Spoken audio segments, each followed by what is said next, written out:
time. Here we go, another Square Dance Callers Talking. Tonight, I have a young lady from the Lone Star State. She is in Arlington, Texas. Tonight, I have Deborah Carroll Jones. How are you, ma'am? It's great to have you. Speak up just a little bit. It's going in and out. Okay. There you go. It's great to have you. Like I say, I've seen you before. We've never had the opportunity to meet and speak. But I did contact you, and I was really looking forward to having you on the podcast because we want to talk about you, find out more about you. So you're in Arlington, Texas. Tell me about how you got to Arlington and how that came about. Well, I married a Texan. I married John Jones, and we've been married 22 years now. And I was living in Southern California, had a thriving square dance calling career there. And I also worked for a college in the matriculation department. And when John and I married, we had a long discussion as to how we were going to make this work. And I just kind of figured that I might be able to adapt to Texas easier than he could adapt to Southern California.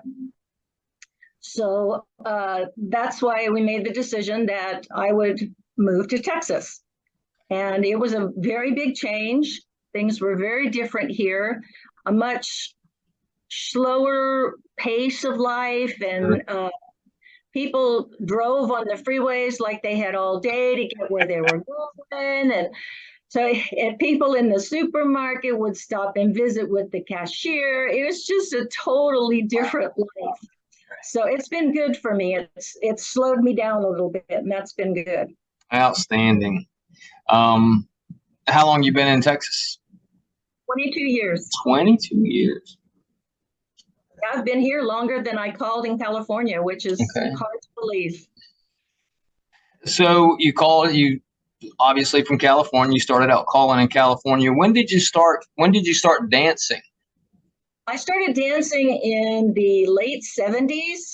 I was going to a church, and there was a couple there that had square danced before, and they wanted to start a square dance club. So they went around and polled people, would you be maybe interested in learning to square dance? And I thought it sounded like a blast.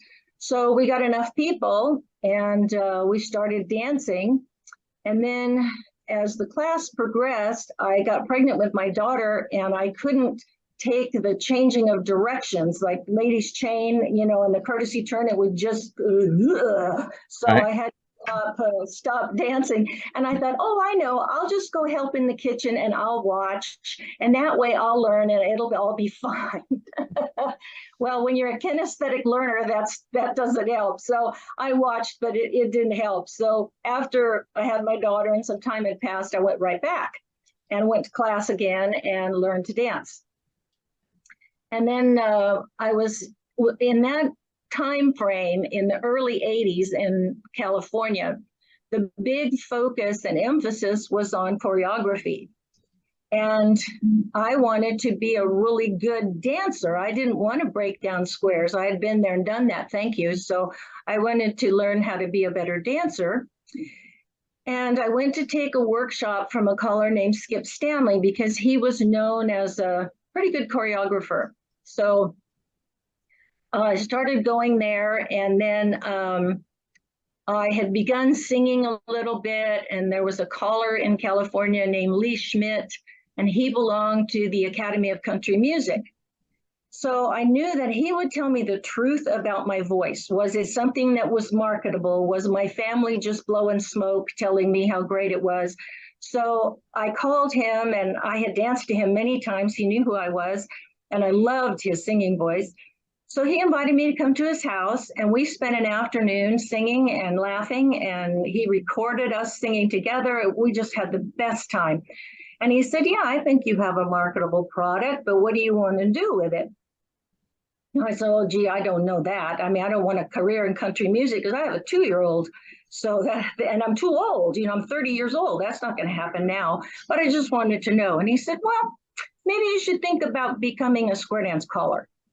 So that little seed got planted. Oh, okay. And then I'm back in the workshops with Skip, and I'm trying really hard to figure out what I'm doing with these calls. And I would go up to him and ask him questions. And so one time he said to me, "When are you going to become a caller?" And I said, "What do you mean? You've never heard me do anything. Why would you ask me that?" "Oh, you should become a caller." And he kind of kept pushing. So one day when I had a few minutes, I asked him, "Why are you pushing me to do this?" And he said, "Well, I've seen you dance, and when you come up after the tips and you ask questions, you don't ask the kind of questions that dancers ask. You ask the kind of questions that a caller asks." I didn't understand that at the time. I do now, but I didn't understand it then. And I said, "Well, do you teach callers?" He said, "Yeah, I do." And I asked him how much it cost, and he told me, and that was a big amount of money for me to come up with up front. And he said, "I tell you what, you can pay me by the week. And if we get to week number 3 and I'm wrong and you're not going to make a caller, I'll just give you all that money back." Wow. Okay. I couldn't believe somebody would invest like that, but he did. And so he's the one who taught me and kind of got me started. And there were a lot of other guys that jumped in and helped my little train chug its way up the track. Okay. So you're starting to train with him, and you obviously get to where you want to do it and you enjoy doing it. How long before you think you started calling your own dances? I mean, you obviously, we do tips, we do singing tips and all that, but when did you start calling dances? Charlie, I got booked immediately. Wow, and very nice. I didn't know what I was doing to save my soul. But I got the bookings, and so I first was writing and reading my choreography. That's all I need to do. And then in the meantime, I was working with Skip and with another caller, Dave Rensberger, and with Vic Carey and Red Cullip. There were a bunch of guys that would help me. We'd get a square together. I'd feed everybody so they would come and show up. Nice. And they would help me. They'd help me learn to sight call. And but at first, I came upon the scene at the absolute perfect time. It was kismet that the groups that were there were more willing to accept a woman caller. There were very few, 3 that I know of. And I just got busy really fast. My voice was my ace in the hole. But the callers where I was said, "That's all well and good. You have a really nice singing voice, but you're not going to call yourself a caller here until you can call patter and you can call it well." So I was really fortunate. They set the bar high for me, but they helped me achieve it. That's great. Yeah, that's, whereas I did a year of singing calls before. The couple of gentlemen that were helping me said, "Hey, why don't you do some patter?" And they told me that, and I was like, "Well, I just soon do singing calls." And they said, "Well, you're not going to be a caller until you do patter, because anybody can go up and karaoke and just listen to a record 100 times and then call it back." And so, yeah, and you don't want to go out into the unknown. I can mimic any song that I hear, but actually go up there and come up with your own choreography and make it good, make it flow and everything else. And that's where CALLERLAB came in, and then the caller schools that I've gone to about body flow. Once I started realizing, I was just like, let's do a right and left through, veer left, and Ferris wheel and centers pass through. I'll just do that all night. And they're like, "No, you got to come up with a variety, and you got to use the right hand. Then you got to know it." So you had a good upbringing there with them pushing you toward the choreography. So you start calling along, and you're a caller, and you're calling your own dances. Tell me about some of the places you've been calling, something that really stands out to you. I could tell you about the first time I got invited to call at a national festival. Okay. Not the national convention, but a festival. That was hitting the big time. And I got an invitation from the Tucson area Square Dance Festival. Would I come and call? And of course, I'm like, "Well, let me check my calendar." And of course, I'm doing cartwheels in the background, And I asked them how they had heard about me or selected me. And they said, "Well, the first caller that we hired for the festival for that year is Ron Libby." And we asked Ron Libby, who do you want to work with? And Ron Libby said, I want to work with Johnny Preston. So they called Johnny Preston and they hired him. And they said, we'd like to get somebody who's kind of new coming into the circuit. Who would you like to work with? And God bless Johnny. He said, I want to work with Deborah. Wow, that's great. That was my opening. You know, people have to open those doors. What you do when you walk through them is all on your shoulders. But that sticks out to me. That was huge for me. Outstanding. And then there was another local festival that all of us callers could not wait to call at. It was a huge honor to call at that festival. And it was Palomar, and it was down in Del Mar, California at the beach. And you had to go and call the after party. There was a protocol, you know, to where you could get known and then get invited. And they had never had a woman caller, which a lot of places that I called, they hadn't. In those days, there were very few. And I was willing to travel. So they went to the guy that was the head of the festival for that year, and they said, we want Deborah on the program. And the guy said, no, as long as I'm involved in this, there'll never be a woman on the program. And my friends, John Walter and Jim Randall, Dave Rensberger, the rest of the guys that were all on that program, they said, what are you going to do for callers for the rest of the weekend then? And he said, what do you mean? And they said, if she don't call, we don't call. That's the kind of support that I had. It was unbelievable. But then they're standing there kind of with their arms folded like, okay, sis, you better produce, you know. So I had to work really hard to earn my place. Yeah.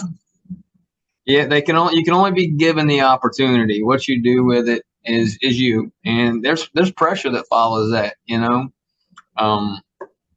It's in great. South California, they didn't have club callers at that point in time. They were getting away from club callers. So every caller in Southern California had guest callers. And those of us that were busy and booked, we ran constantly. We ran like a circuit. And then those clubs would have a club teacher. And here in Texas, I have a club and I am the club caller and the club teacher. And that's very different than calling for a club twice a year. Gotcha. When I call for them twice a month, plus every Monday. You know, it's very different. Sure. Yeah, I've talked to a few people from the California West Coast area, and they talk about how competitive it was back, I guess, before they had club callers. Everybody, you know, and like Jet Roberts told me starting out, nobody would really say, hey, come do a tip with me or anything. It was like, hey, just figure it out on your own. You'll be all right. You know, so yeah, any opportunity you can get is just gold, and as long as you do something good with it, Right. you know, so you're spending a lot of time in California, and have you ever gone out of the country? You called around the world or any international stuff? In New Zealand and Australia and Europe, Mexico, Canada, Japan. I've been invited to Taiwan, but it didn't work out to where I could make it. Okay. So I'm at the time when I took the booking for Saudi Arabia, I was the only woman that had ever called in the Kingdom of Saudi Arabia. Gosh, you're the first person that's even talked about calling in Saudi Arabia. I've talked to a few people that have done the Japan, Germany runs, but Saudi Arabia, how was that? That was, it was a lot of fun. The dancing was done on American compounds. Mm-hmm. It's not done, you know, it's a very closed culture. Sure. So women I couldn't come into the country as, I could come in as a companion of somebody else. I couldn't come in as an educational instructor or anything of that nature. I would have had to really go through all kinds of hoops to be able to do that. And the passport didn't even come through, or the visa didn't even come through until about 3 days before I was supposed to leave. So it was kind of nip and tuck to be able to get there. I did stay in the city of Jeddah. I did not stay on a compound. I stayed with a couple that he was a caller, and I called for his group and I called for the weekend. I felt very comfortable on the American compound. I felt very uncomfortable out in the city. Oh, yeah.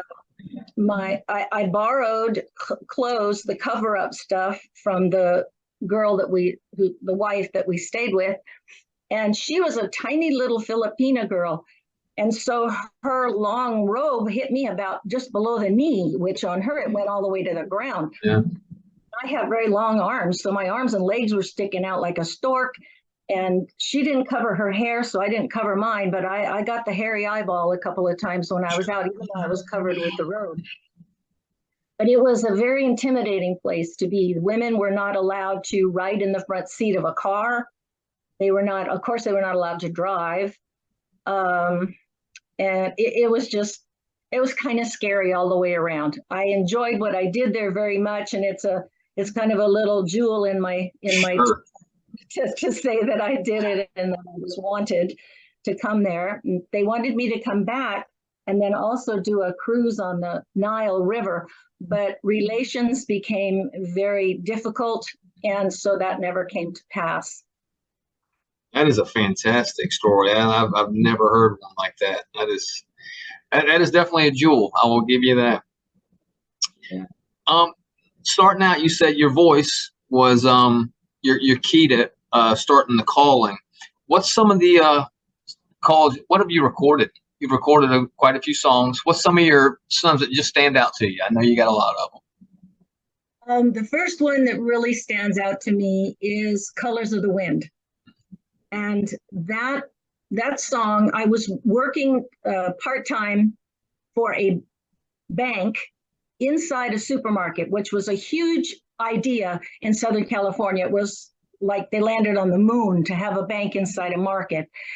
And it had been everywhere else for eons.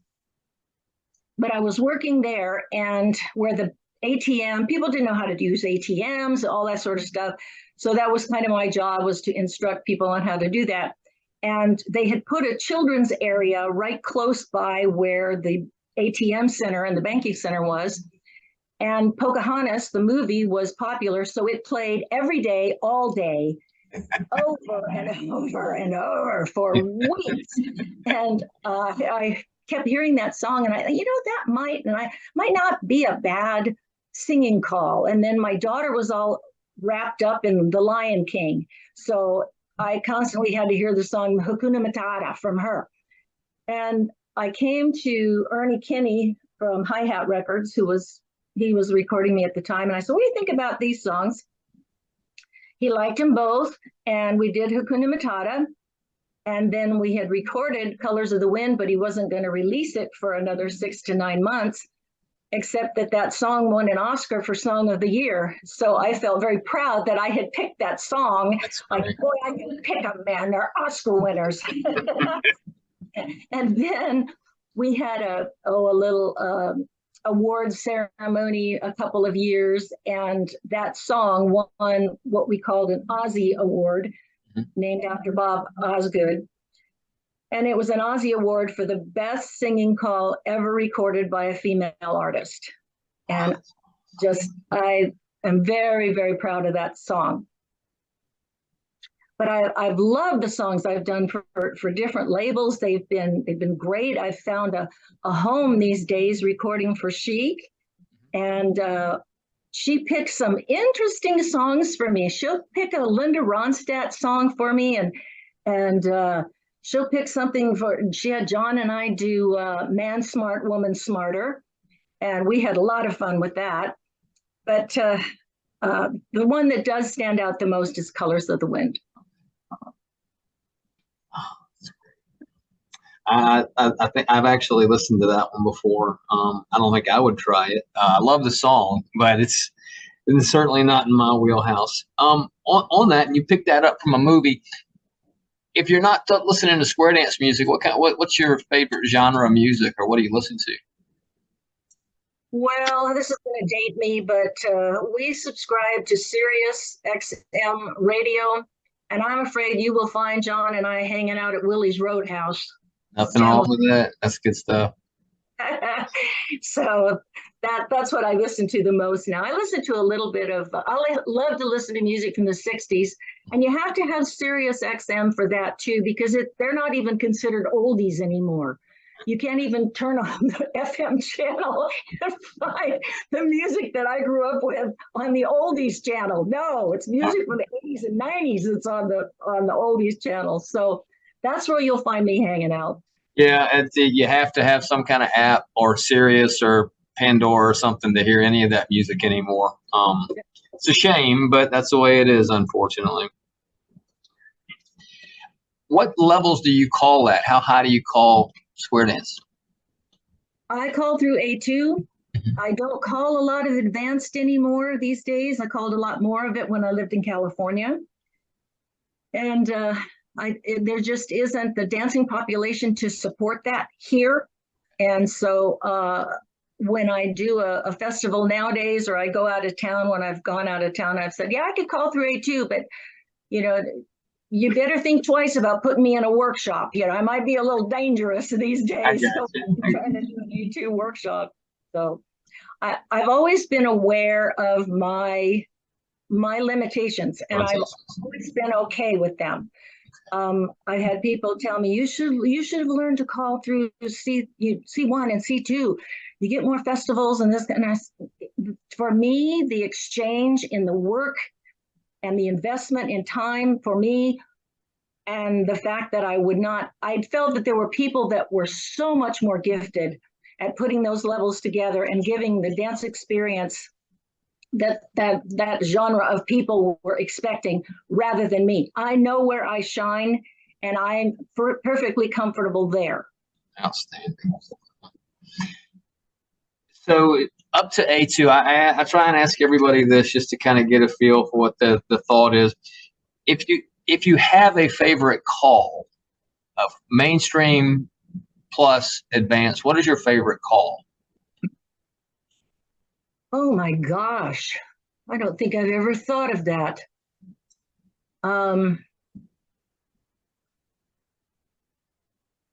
My favorite, one of my favorite mainstream calls is Grand Square. If it's danced like it's supposed to be, I enjoy that very much. I like the precision of it, and I also, when I was a dancer, before I ever learned to call, when I learned how to do a spin chain through, oh my God, I was the hottest thing in a petticoat on a dance floor. I could do spin chain through.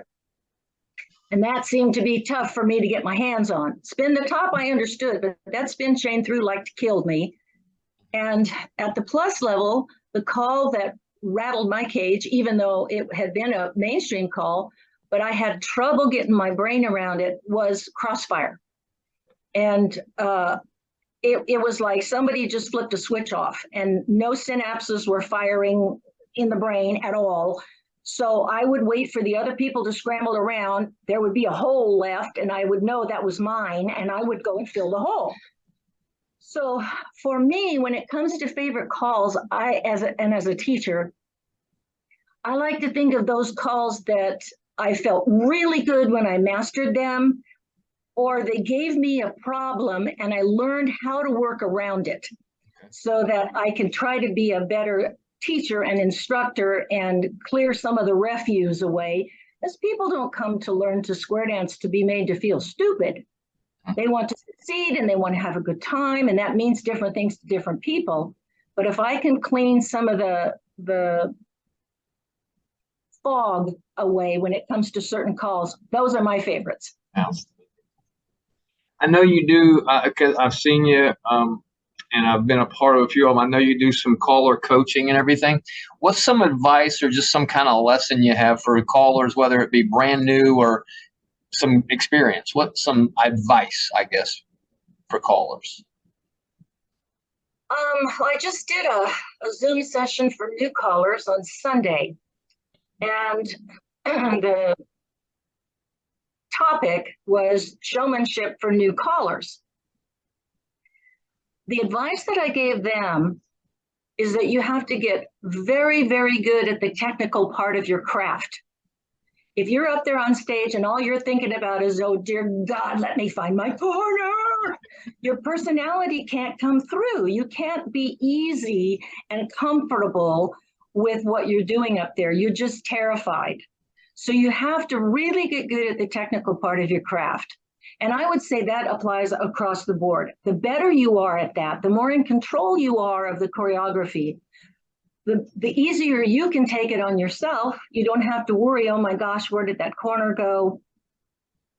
You understand that if you use I was working with a newer caller and we're talking about get outs. I love surprise get outs that just jerk me off my feet and go, whoa, where did that come from? So I started creating some of my own. And to give you an example, I thought I want to get out that is square through to trade by to a right and left grant. I kind of like how that sounds. Okay, mainstream get out. So I had to take my dolls and start at the right and left grant and work backwards to something that I could recognize.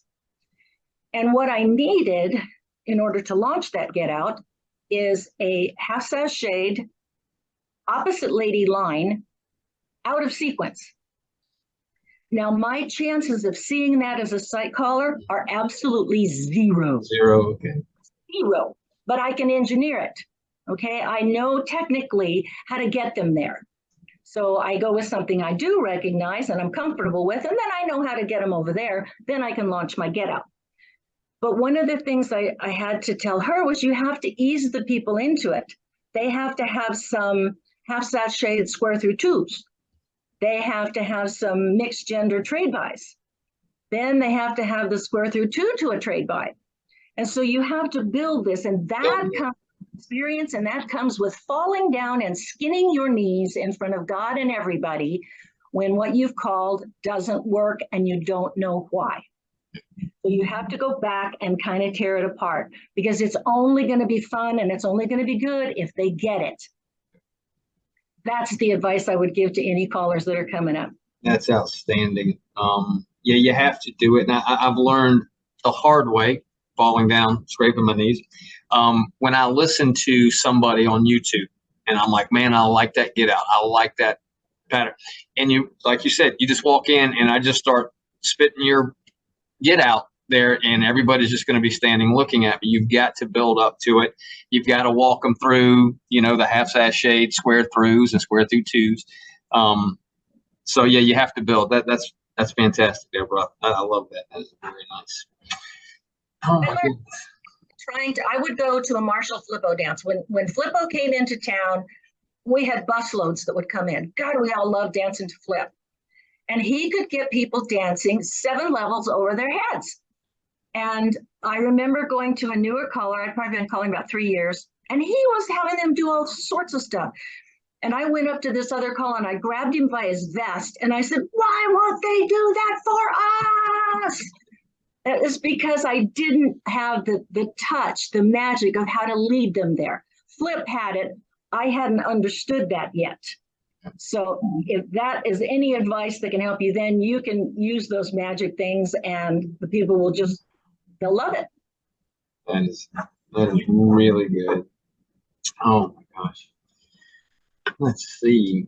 What else do I want to talk about? We got the story. You've got the best stories. And you've had your influences.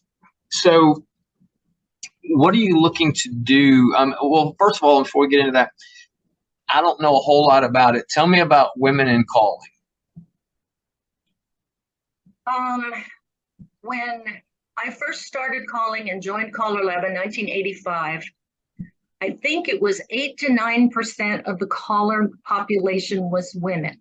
Mm-hmm. And I believe that now it's about 22%. So we're gaining. Mm-hmm.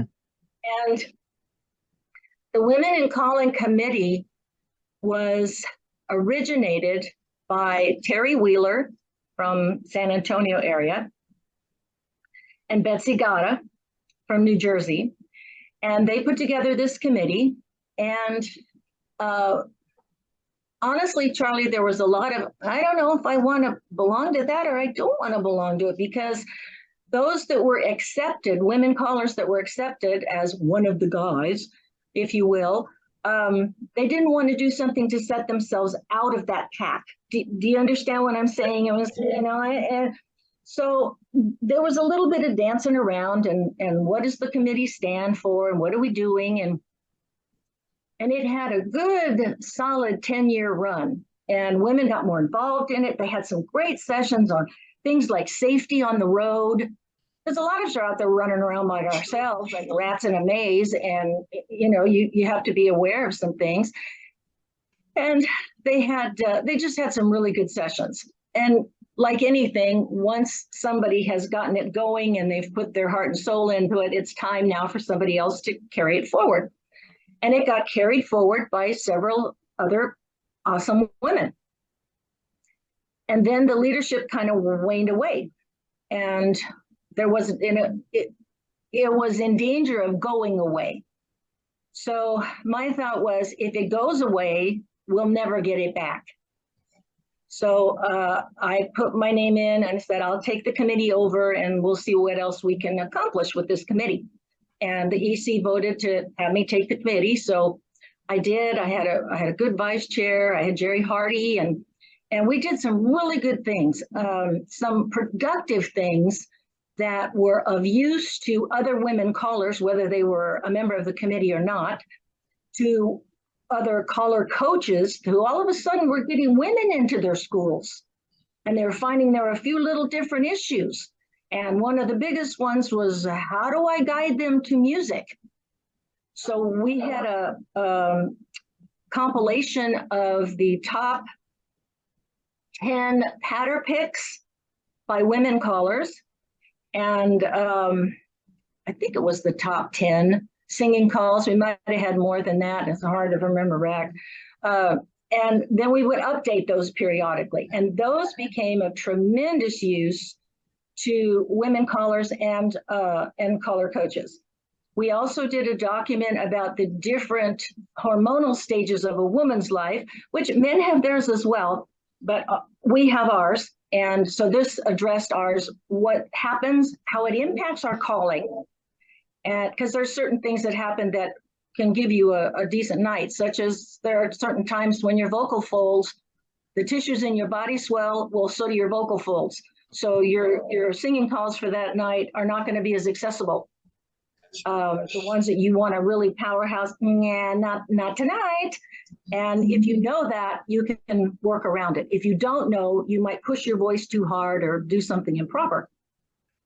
So we did a document, it's called Stages, and that's in the process of being reassessed and updated at this point in time. The lists have been updated for the singing calls and pattern music many times. And I'm very proud of that we got that going, and did something of service to everybody, all callers. Yeah, that's really good. And like I say, just from going to CALLERLAB and different things, I'd heard about it. I didn't know much about it because I haven't, been a part of it for the most part. So I did want to ask you about that. That's great. Look, you need that, and I'm impressed that it's 22. You think it's about 22% now. That's really good. And since the past few years, the more going to CALLERLAB, going to national conventions, because I just started doing that in the past few. I've really run into more women callers, and I try to meet everybody that I see out there, and I've really enjoyed listening to them. I caught you in the mainstream hall at the national convention doing Ghost Chickens in the Sky. I was sitting on the side and you broke that out, and I'd heard it before, and I was like, oh, so I sat there and listened to that. So that was really nice. So I do remember you doing that one. Ghost Chickens. I was at a national convention in Salt Lake City, and I was back in my hotel room changing clothes, and I had the radio on.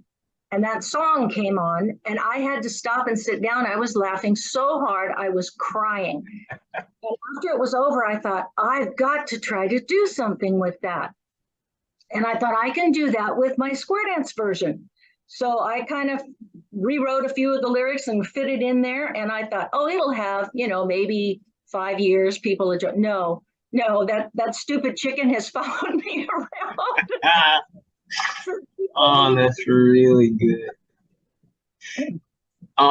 When we were talking earlier before we got on here tonight, I was saying that part of the reason I started doing the podcast and all is so we could find out about the caller, talking about yourself, and also where you started, where you came from, and some of your experiences, but also about you, because there's a lot of callers that don't get to go to conventions, don't get to go travel and meet people. So I try and ask everybody a few personal questions, not super personal, but do you consider yourself a TV or a movie person, or neither? TV, because I can get movies on the TV. Okay. I do this for everything. Footloose with Kevin Bacon or Dirty Dancing? Dirty Dancing. Okay. All the way. Fantastic. Okay. So what's some of your favorite movies? Well, to be honest, my favorite movies are musicals, which they don't make too much of anymore. Okay. And I loved Grease, and I loved Chicago, and I loved South Pacific, all those Rodgers and Hammerstein musicals. Those were ones that were in the late 50s, early 60s when I was growing up. So those are my favorite kind of movies. I like books and movies that are psychological thrillers. Okay. I like to be scared, but I don't want slasher and blood flowing everywhere. I want it to be on a psychological level. So that I prefer for books and some movies and stuff. When Grease came out, I don't know how old I was. I was a kid for the most part, but I loved it from the first time I saw it. And I think my dad, when I was telling him about it, and I don't know how he saw it, but he said, that's a musical, don't you? And it never even occurred to me that it was a musical, because it was just such a good movie and a good story. And then when I went back, I was like, that is a musical, and still love it. So yeah, I completely forgot about that. That is. Out in California, there was several callers, and Johnny Preston was one. Jim Elder was a cuer out there. Charlie Robertson was in on it. We did the play Grease. We did a show. We did a 2-hour show, and 1 hour of it was the play Grease. I rewrote the script and we had dance numbers in it and the whole thing. And that was out of my mind in those days. I had more energy than good sense. But we had so much fun with that thing. We did it in 3 different areas. We were like a traveling troupe that went out and performed it. When was this? This was back when I lived in California, so it has to be in the 90s. And there's no video or anything of this? There's a video somewhere. Johnny might have a video of it. I might have one buried somewhere, but I had my hair went into a ponytail, and of course I played Sandy, and my daughter Erin, she played Rizzo. We had a cast of about 6 or 7 people, to kind of cut it down, but we had so much fun. Charlie, if that was I have to try to get my hands on that video for you, because that would be a hoot. You'd enjoy it. I would love to see that. That's the first I've heard of it, and I've talked to Charlie Robertson a lot. He never brought that up. So a little stinker about stole that whole thing right out from under me. He was so good in his part. His character was Putsy. Okay. Which is a nickname for him now. Anyway, I always call him Putsy, and he'll yell Sandy. And he was so cute in his part. I tell him, you just about stole that. I did all the work, and you stole it out from under me. You were so good. But yeah, it was a lot of fun. Who was Danny? Danny was Johnny Preston. Oh gosh, I've got to see some of that. That is fantastic. I've got to find it. I'll have to do some serious digging around. Now, you've lived in Southern California. You've been in Texas for quite a while now. I ask everybody if you could choose beach, mountains, deserts, plains, where would you live? Mountains. Mountains. Mm-hmm. Yep. All my teenage years were spent up in the San Bernardino Mountains.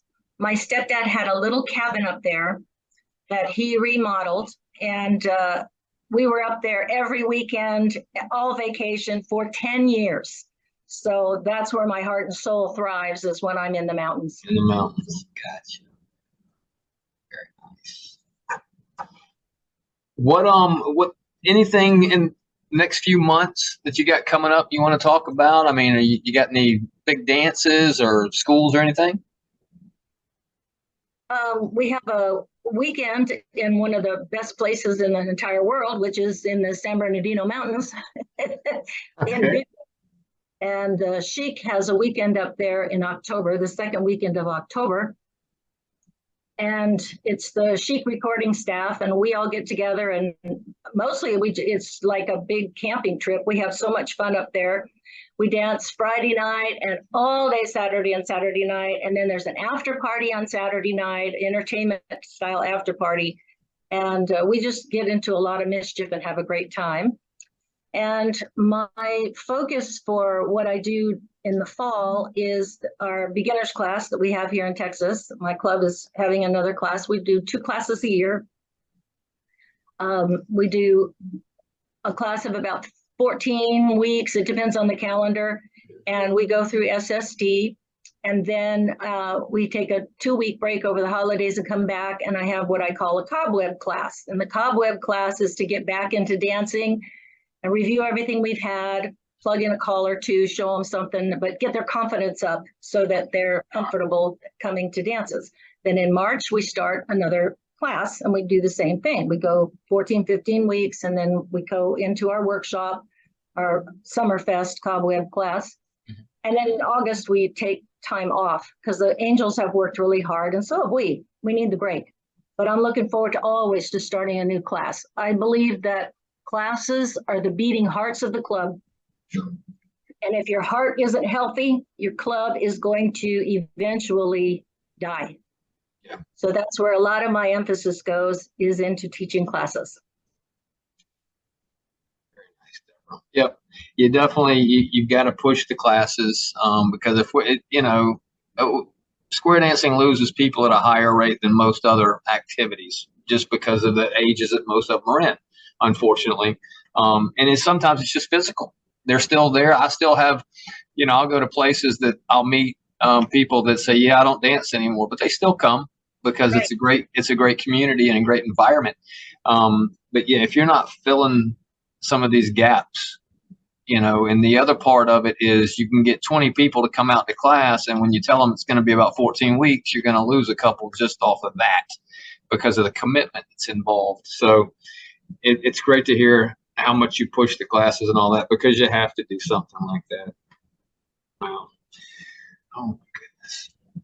And I'd heard about the Chic weekend. I don't know if I'll ever get out that far toward California. I tell everybody my little stories. I've passed through California on the airplane, and I spent 4 days at Disneyland once, and that's my only California experience so far. That's not a bad place to be. It was the happiest place on earth. So Can't beat that. Let's see.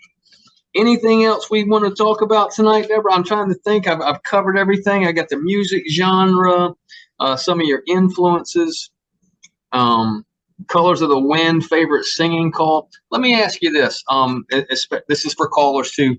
When somebody invites you to do a dance for them, and whether you necessarily haven't been there a lot, they've heard of you.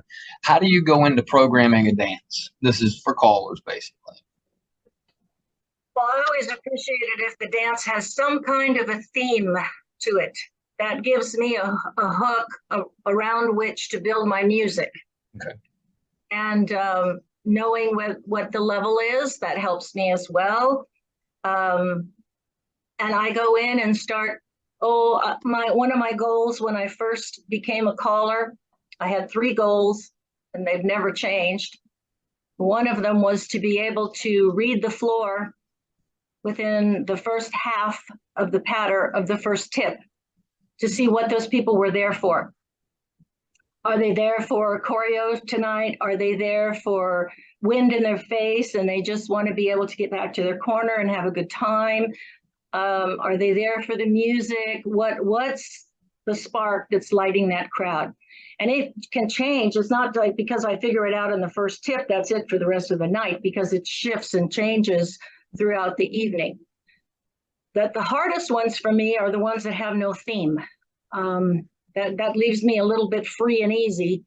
And then I have to decide a little bit more like, what am I going to focus on for my singing calls? I tend to do, well, I'm dating myself again, but we had a disc jockey in the LA area. He had a national program. His name was Casey Kasem. Yeah. And Casey Kasem always set up a story for the songs that he did. He gave you a little background information and he would dangle it there, like, what is he talking about? And what is this song going to be?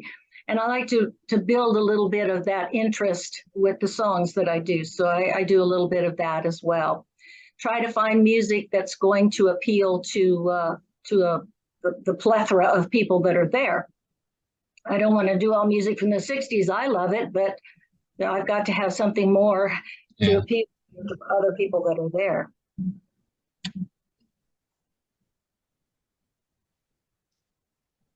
Well, Deborah, I certainly hope to actually sit down and get to talk with you in person. Maybe I'm assuming probably the next CALLERLAB, because that's next on the big list as opposed to national conventions. And it's right here in Dallas, so you better be ready. I am looking forward to getting to come to Dallas. I've passed through Dallas. I went to San Antonio, Houston. I've spent a couple nights here and there just for different reasons, but never got to spend time in Dallas. So I'm looking forward to that. And I would love to sit down and do this again after we've got more to talk about. You certainly are very active. I haven't used this term with anybody else, but if there's royalty in square dancing, I think you are some of the royalty, because everybody knows you. And I've known you for years. I've just never had the opportunity to speak to you. And so it was my pleasure to do this tonight, Deborah. Looking forward to meeting you in person and being at a convention at some point. Anything else? No, just thank you for doing this and getting the voices recorded and the thoughts of the folks that some of us I've been calling now for over 40 years, and some of the guys are, you know, they've been at it that long, and they bring with them such a wealth of stories and information. And, you know, one of these times we'll have to think about it ahead of time, but get a passel of stories that happened. That would be a podcast that I think people would really love to hear, is the crazy stories of stuff that have happened to callers. I know. Like when we were talking earlier, I said, you know, so much happens at conventions and all that, but it's the after parties that some of these callers don't get to experience if they don't get to travel. I'll get to travel more after next year when I can retire from my daytime job.